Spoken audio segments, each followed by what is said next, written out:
American physicians, pharmacists, and other medical professionals have been accused of illegally prescribing millions of pills containing opioids and other harmful drugs. Authorities have identified 350,000 illicit prescriptions distributing 32 million pills. Today's announcement involves alleged crimes against 53 medical professionals, including 31 physicians, 7 pharmacists, 9 physician's assistants or nurse practitioners, and 6 other healthcare professionals.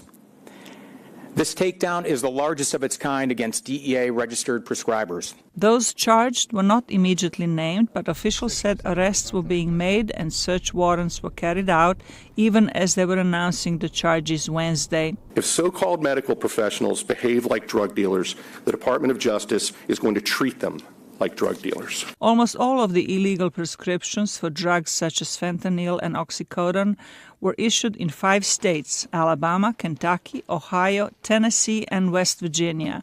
The most egregious cases include a doctor in Dayton, Ohio, who allegedly dispensed 1.75 million pills in a 2-year period, and another in Alabama who allegedly recruited women to have sex and allowed them to use drugs in his home. Opioid misuse and abuse is an insidious epidemic, created in large part by the overprescribing of potent opioids nationwide. And unfortunately, Appalachia is at the center. The epidemic has resulted in a new generation of people suffering from the disease of addiction, and DEA has been a part of these frontline efforts in playing a central role.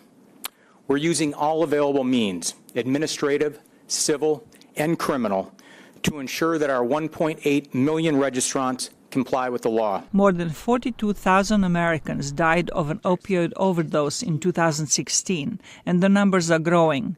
U.S. President Donald Trump has called the opioid crisis a public health emergency, and in 2018 unveiled his Stop Opioid Abuse initiative to confront the driving forces behind the crisis.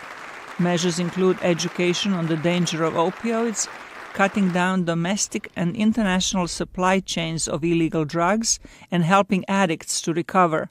Zlatica, Hoke, VOA News, Washington.